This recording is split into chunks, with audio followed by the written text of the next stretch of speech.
Alors, toujours dans le Yoga Sutra, je vous ai dit qu'il y avait 4 cycles, dont les deux plus importants sont le cycle de l'unité et le cycle de la libération. Le cycle de la libération incluant le cycle de l'unité. Et je vous parlais du cycle de l'unité, de l'unification. Il apparaît plusieurs fois sous des formes un petit peu différentes, mais il apparaît sous une forme absolument parfaite dans ce qui est le plus connu, c'est les 8 phases, les 8 membres, etc. Donc ça nous donne une progression, ou plutôt un mode d'emploi pour arriver à l'état d'unification qu'on appelle le samadhi. Et c'est d'une simplicité et d'une transparence absolue. Alors je me permets de vous les lire parce que c'est quand même très très juste.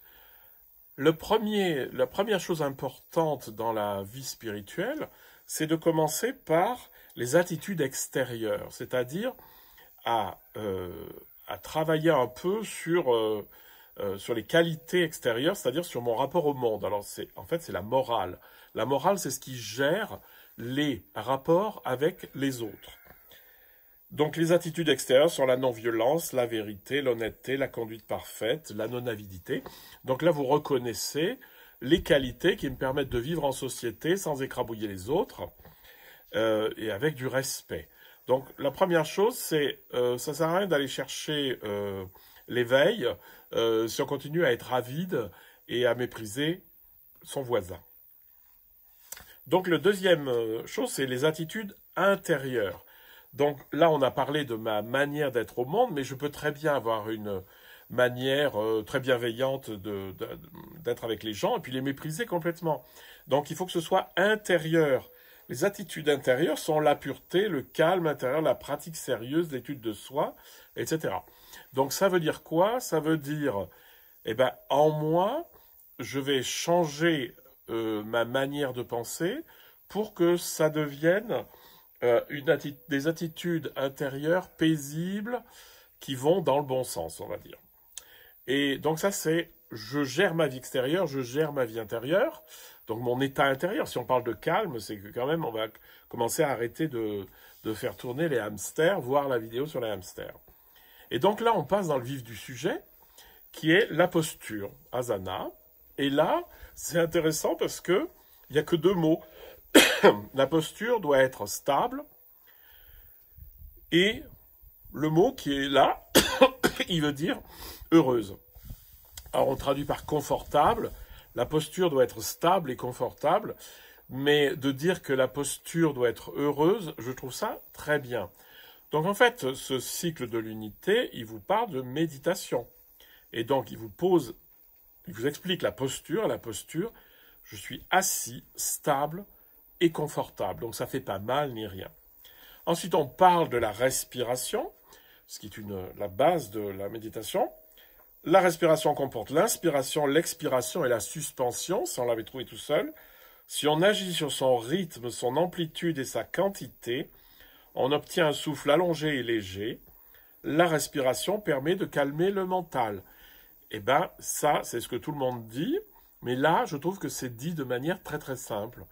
Donc, on va agir légèrement sur l'inspire, l'expire, la suspension. On va essayer de voir ce qui est le plus efficace pour apaiser le mental. Ensuite, on passe à l'intériorisation. Le mental se retire des sens et ne s'identifie plus avec leurs objets. C'est-à-dire que, au lieu d'être noyé dans la contemplation du monde, je rentre en moi. Donc, c'est la phase d'intériorisation.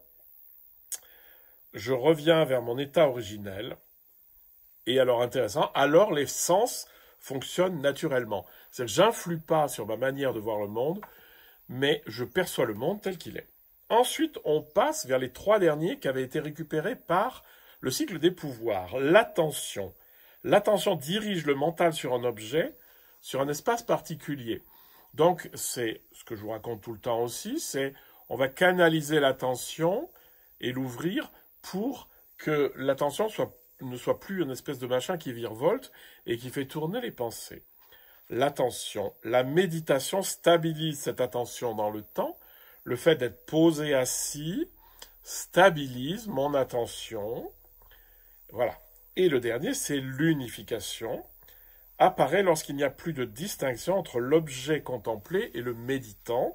C'est la fameuse idée de faire un. L'expérience du samadhi, c'est ne plus faire de distinction, arrêter de faire la distinction qui est une distinction mentale entre l'observant, l'observé, l'observation. C'est, et c'est tout. Je ne peux pas dire si c'est le paysage qui me regarde ou si c'est moi qui regarde le paysage ou si le paysage est regardé par la contemplation, etc. Ça n'a pas de sens.